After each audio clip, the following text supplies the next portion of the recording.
Whispers are heard by each and every one of us. That voice in your head who ominously says that you shouldn't touch that. That intuition to keep your mouth shut about a little secret that you overheard. That little voice urging you to do something that you don't want to do. Those whispers are remnants that follow Augusta, the F4 of Septimont. While on the surface, she is a fierce and proud warrior who claimed the title of ruler through her own power. Deep down, she has merely been walking a fine line of built-up weakness and a rule that is meant to collapse. Augusta is the rightful leader of Septimont, named the F4, and she has made it her goal to rule out conspiracy within its politics. She will not question her own rule, but instead will make her ambitions a reality for the people of Septimont. She does not want to be a righteous ruler, but instead one that the people can depend on. As the F4, and the strongest, the one who possesses both strength and conquest, it is time to enact her final conquest, and finally stop the dark tide from sinking Septimont. The Thernodian has plagued Renacida for long enough, and it is high time that Augusta ends it. But will the cost of victory be too much to bear? And will Augusta take that sacrifice? While every conquest must include its best gladiators, Rover is called to the presence of the F4, but instead of a political endeavor, Augusta puts a little bit of weight into the importance of the task at hand.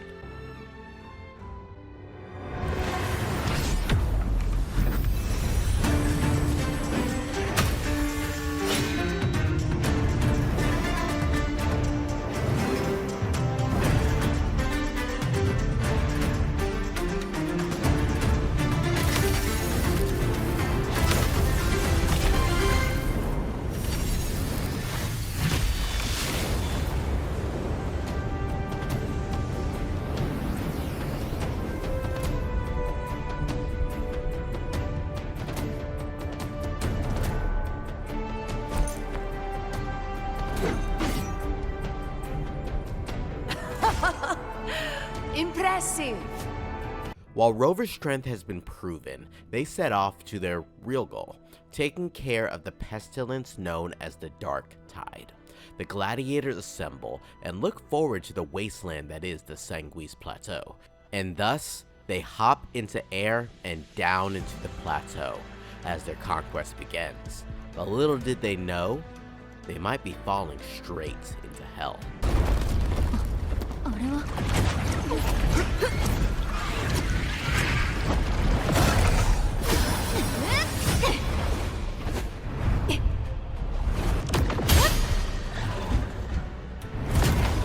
Instead of a peaceful start to the conquest, they are met by Tyrannos, a gigantic Herorosaurus, or better known as the apex predator of this region, a creature spawned from the Dark Tide. The gladiators were going to hunt, and this is what must be hunted. With the creature propelled, Iuno, Augusta, and Avidius, a prominent gladiator who holds some prestige amongst the citizens, guides us through the Hunter's Den. The Hunter's Den. Busiest gladiator encampment across the Sanguis Plateaus. Nearly every hunter passes through here on their way to the hunting grounds. Augusta's goal is quite simple. There exists an ancient machine-like entity known as the Earthrend Wedge. Only the Earthrend Wedge, that bears Sentinel Imperator's power, can sever the link between the Dark Tide and the Threnodian, burying the calamity deep beneath the Sanguis Plateaus. The hunt is how we disrupt the Dark Tide's frequencies, by capturing and eliminating its creatures. However, the Earthrend Wedge's energy range is limited. Our mission is to deliver a true death to our prey. With our goal in mind, it's time to take in the brisk air of blood before we march onward to hunt this monster. But whispers murmur in Augusta's head. Whispers she hadn't heard from in years. As we take the time to digest our goals, we decide to pay a visit to Iuno, as she boastfully expected us to do so. So we visit the Tetragon Temple. We are met by paintings on the wall. Paintings that foretell a prophecy of Septimont, one that would bring either ruin or glory to its inhabitants. They are the works of past priestesses. They depict prophecies glimpsed in the sacred flames. Ones already fulfilled, and ones yet to come. In any case, all these murals point to two prophecies of importance. The first is a Ragunasi prophecy condemning Septimont's lack of faith in the Sentinel. Hear this, O faithless ones of Septimont. The divinity of the high heavens has grown enraged. Should your monarch once more stand in contempt of their will, annihilation shall be your fate. The second is a continuation of the Ragunasi prophecy, delivered by Septimont's priestesses. Only the hero of heroes of extraordinary power, risen from the dark tides, shall bring eternity to Septimont. Then shall the waters quiet, the tempests still, and glory return with the blood of the old king. Avidia seems studious and respectful towards the prophecy. However, Iuno is not so impressed. She sees through his ruse and his attempts to claim the spot of the hero of heroes, the one who will save Renacida from the dark tide. Let me guess. Eliminating Tyrannos and the Dark Tide before anyone else would be the perfect act to prove you're the prophesied hero of heroes. 4 expeditions to Main's Deep, plus a Home Leaf medal, and now you think you can usurp Augusta's place? Don't make me laugh. Avidius retorts by stating that the fact of the matter is, as amazing of a fighter and ruler that Augusta may be, she is no true hero. Augusta has always been known for her weak resonance ability, but she has honed that weakness into strength, and has surpassed her limits to become the F4 of Septimont. Despite that, there's only so much that resolve can buy you, and to be the hero of heroes, well, maybe Augusta doesn't have what it takes. Iuno even talks about her frustrations with Augusta. Had she ruled with an iron fist, then she would have had the absolute authority to invoke her authority over Septimont. This is exactly the kind of chaos Augusta wanted. Ha, idiot. She even went so far as to say, the citizens of Septimont only need to be loyal to Septimont, not her Augusta. Putting aside the politics and Heroes of Heroes issue, it's time to mark the start of the hunt. From atop her perch and following the guidance of her Griffix, Iuno casts the first shot to commence the hunt.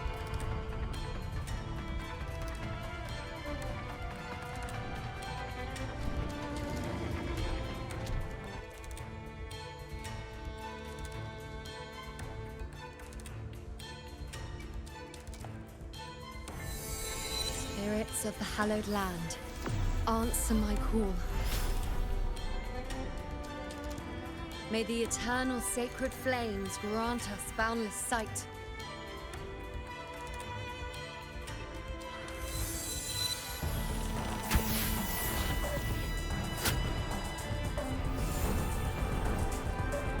The hunt commences, and each player has their role. Rover must place the anchor stones to trap the dark tide in a barrier, while Augusta must hunt down the Tyrannos, who bears the power of the dark tide, and Iuno, who must use her abilities to track down the Kororosaurus, all while defending themselves from its attacks. Each gladiator is completing their task, but what happens when the hunters become the hunted? As Augusta hears more whispers.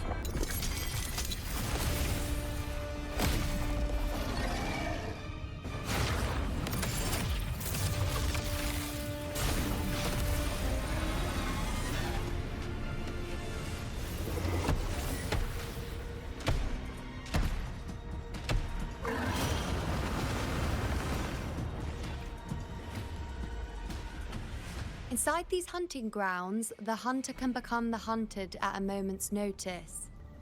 This isn't just a hunt, it's a game of cat and mouse. Tyrannos is hunting us while we are hunting it. As Rover completes his task of setting up 3 anchor stones, there's nowhere left to run. a final confrontation must be held between Tyrannos and the gladiators. The two nominees step forward to contain it, Augusta and Avidius, the two heroes who may bear the title of Heroes of Hero. They stare down the Kororosaurus, whom they've backed into a corner, and the battle commences.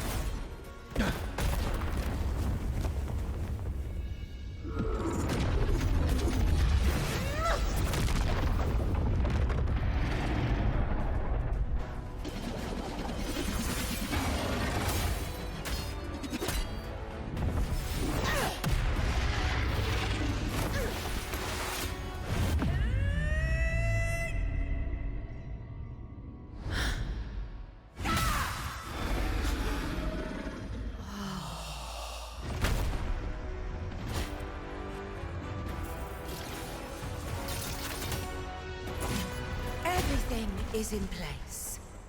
It will take the bait. With the horn chopped off by Augusta and the Tyrannos on the retreat, the gladiators have won. That corner that the Kororosaurus was backed into is getting smaller and smaller, but as it retreats, the dark tide begins to seep forth, and nothing can escape its blood. This is all according to plan. Iuno now must complete her task, and that is sealing the dark tide for good. She readies her arrow, and as a being of pure darkness is born from the Tyrannos' corpse, that entity born from the dark tide, it pushes back, plunging Iuno into darkness. The dark tide erupts from Iuno, swallowing her, and she sees an unavoidable fate of her Ephor, of her Augusta. As she sinks further and further into the dark tide, a string appears, one woven with the power to escape, and she grasps it and pulls herself out. Rover and Abby were able to repel the dark tide, along with Iuno, who was moments from being lost in the dark tide for good.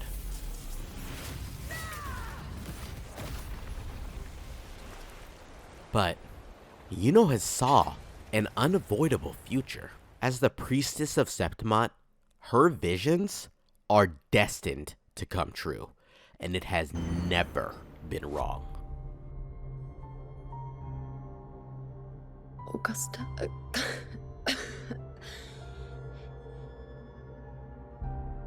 If Septimont's fate has already been decided,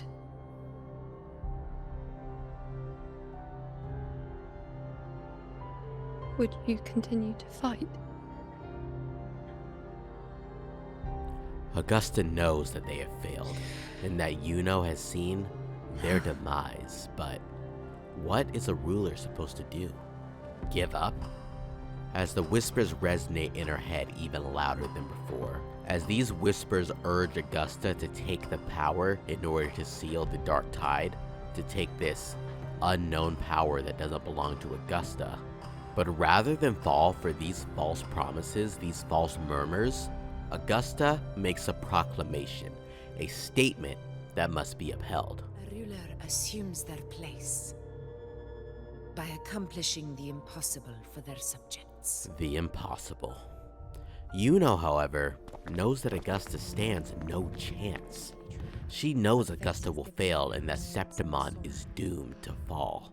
Though I would deny it to the end, as it is now, I cannot ignore it any longer. The dark tide is a force to be reckoned with. Its terror lies not in the illusions it shows or the lies it spins.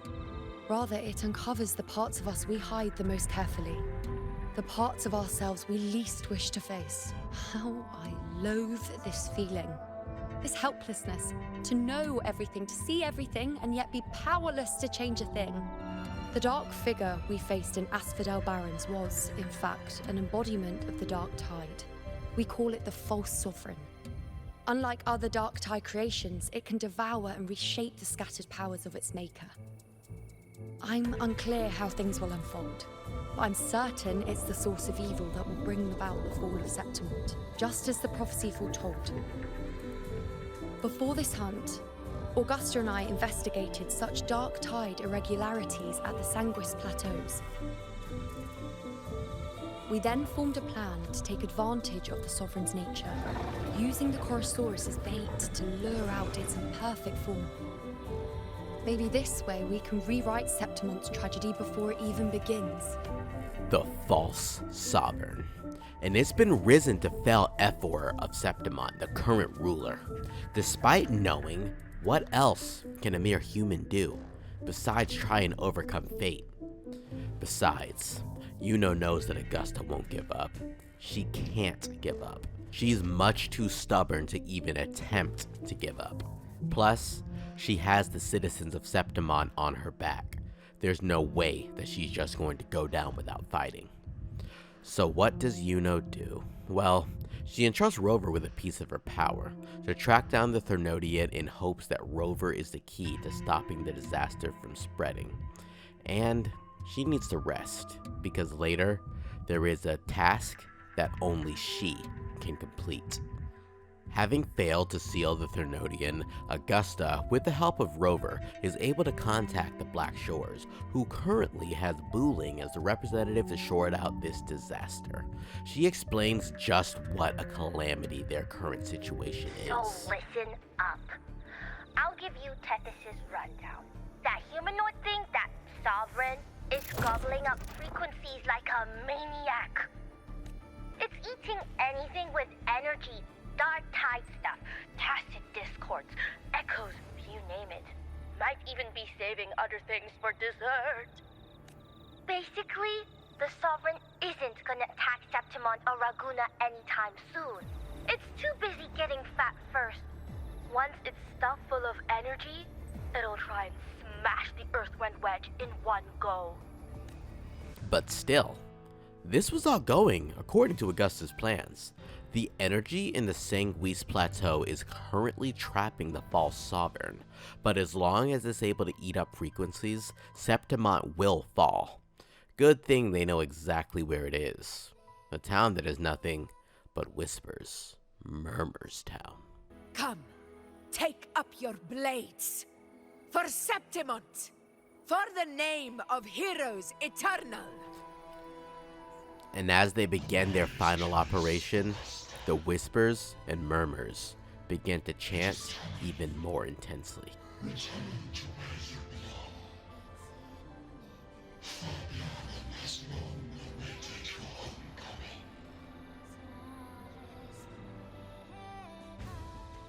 16 years ago, Murmurstown fell to the dark tide. As of now, it is nothing but a desolate wasteland. A suitable home for the false sovereign, an entity that holds false dominion over the world. All of this rings true for Augusta, because she knows this place far too well. Murmurstown. A town so forgotten that even its original name seems to have been shed from the annals of history. The dark tide not only twisted their minds, it also raised their corpses, and turned them into mindless puppets. Not even death could set them free.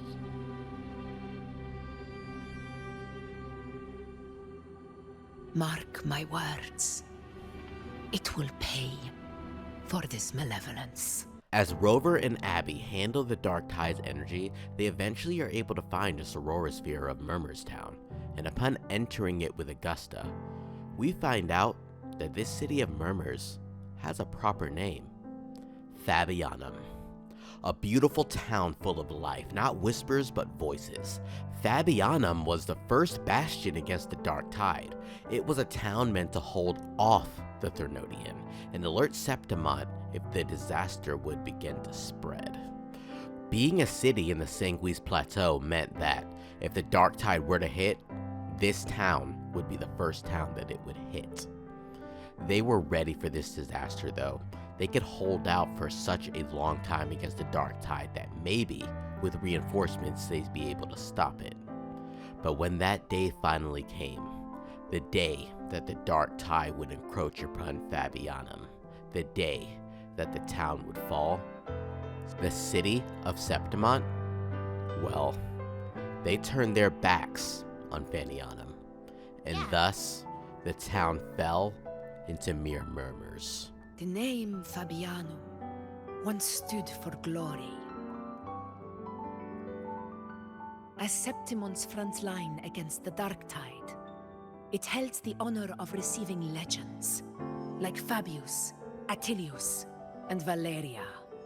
But Fabianum never found its hero of heroes.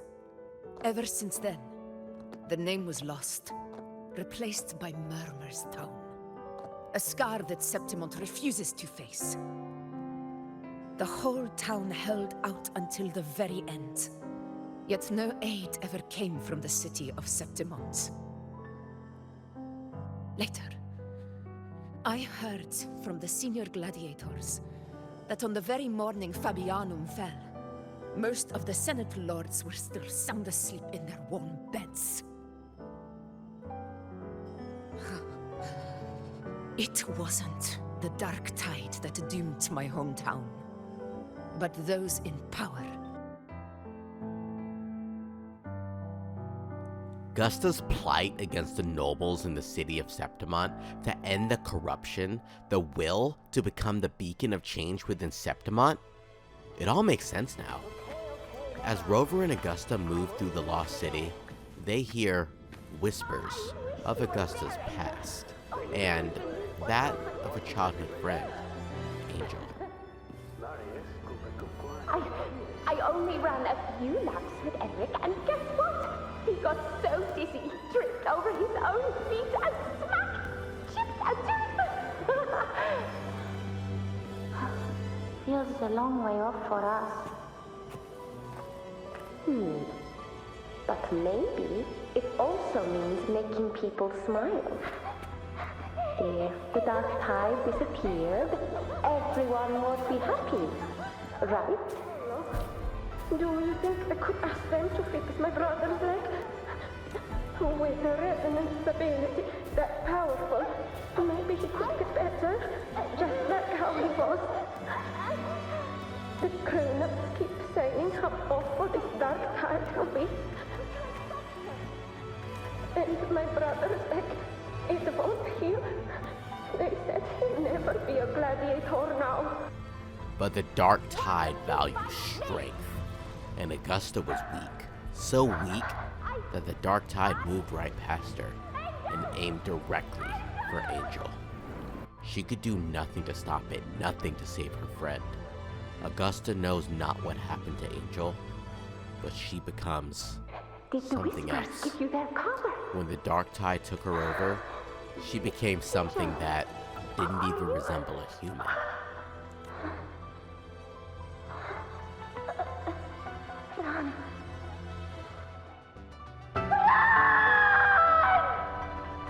The loss of Angel was a major blow to Augusta's pride.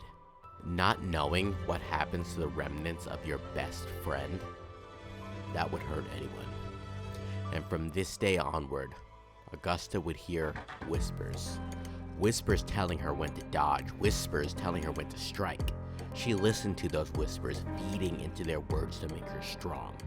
And when she finally became strong, those whispers vanished. Up until the day she began to feel doubt about vanquishing the Dark Tide. That very same morning that the hunt of the Dark Tide would begin. Nonetheless, they had a job to do. They had a king to slay. False or not, the false sovereign would reach his end. Or so they thought. Avidius and Augusta, along with Rover, joined forces once again to confront the false sovereign, but the power of the Dark Tide is too strong. The false sovereign splits into the Dark Tide and becomes an energy that will swallow them up whole.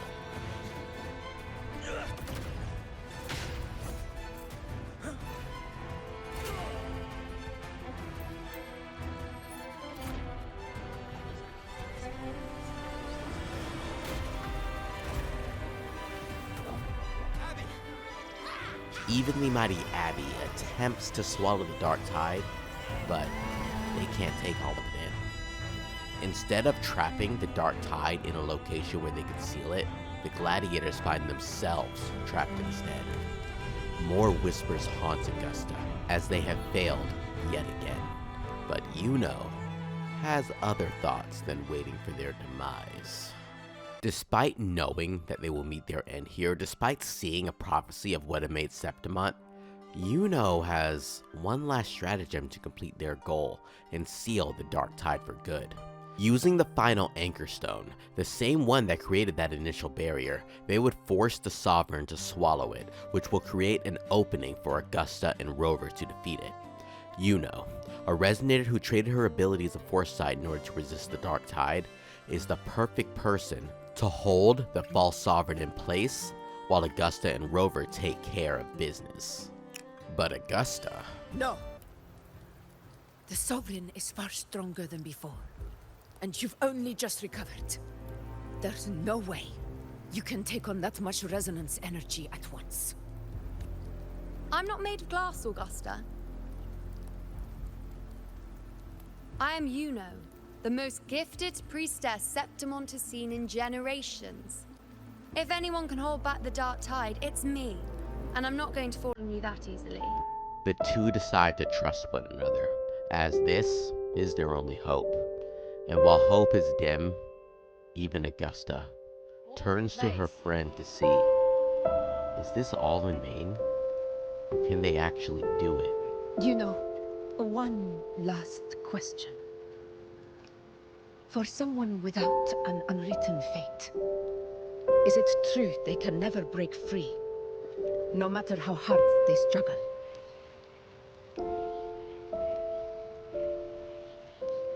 I don't know.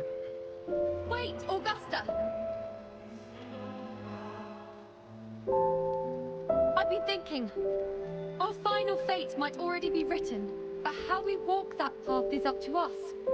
We as humans are meant to carve our own way forward.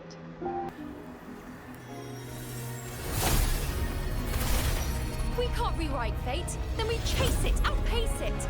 Then when we catch up, we'll smack it right in the face. Augusta, Iuno, and Rover. They know what they have to do already. Even if fate has already been decided, Go chase your fate, Augusta. it's their own fate that they will be chasing. The two heroes approach the final area. They see the Earth-Rend Wedge in its glory, a glory seething with the dark tide. But Augusta has one more twist for Rover. She would force her own fate upon the world and make Rover into the prophesized heroes of heroes to save Renacida. It had been her plan from the very start. Someone with overwhelming power, someone who could end the dark tide in Renacida.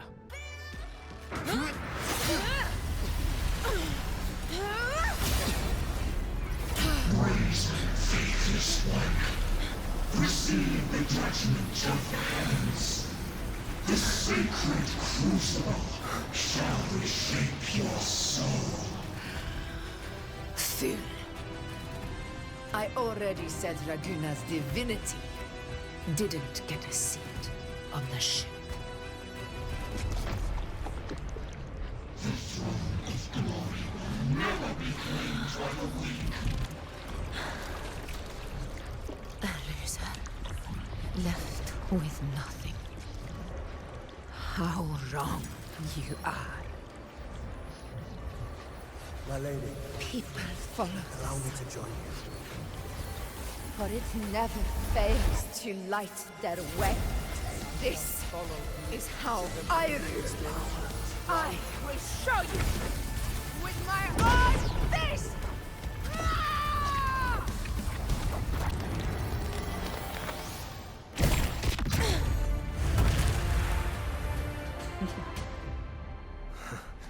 But the heroes of heroes was not Rover all along, nor was it Augusta, nor was it even someone like Avidius.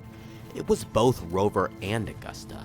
The duo would become the heroes of heroes and save Septimont. With Augusta and Rover finally on one side on the same coin, there only was one thing remaining: destroying the false sovereign and activating the Earth-Rend Wedge. Witness what true heroes are! What it means to wield untraceable power!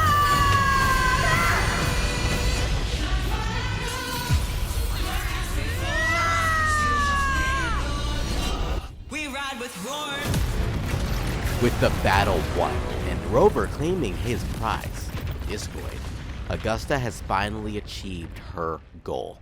She, the F4, the ruler of Septimont, has made the impossible happen.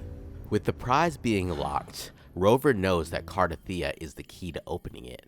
But we learn something a little bit more sinister about our good old buddy Cristoforo.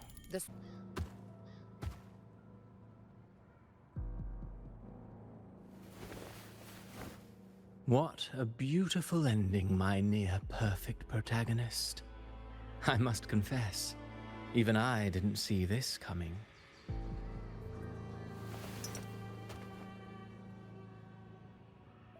Should this be your final act? No. No, allow me this small indulgence as your creator. The Fraxidus' fangs can stretch deeper than any of us know. Iuno has sensed the irregularities in Avidius, but we all thought he was a normal person. He even helped in the mission. Was Cristoforo on the side of Rover, or did he place another protagonist in the story for something far more insidious? But not just Cristoforo. There is actually someone else who is plotting something nefarious, and that's Galbretta. Nonetheless, we'll save that for the next time, as this is only the first act of Renacita's final story. We still have another quest focusing on Iuno, and I wonder how impactful it will be. Overall, it was a wild ride, and I have my thoughts in another video coming shortly. What do you all think though? Did they nail it? Was it half-baked? Did you expect more? Where the frick is Lupa? Let me know down in the comments. I got another video about Lupa's absence in this story, so make sure you're subscribed so you don't miss that follow-up. Go ahead and like the video if you enjoyed this presentation, and thank you so much for watching until the end. This has been VoidEnigma, out.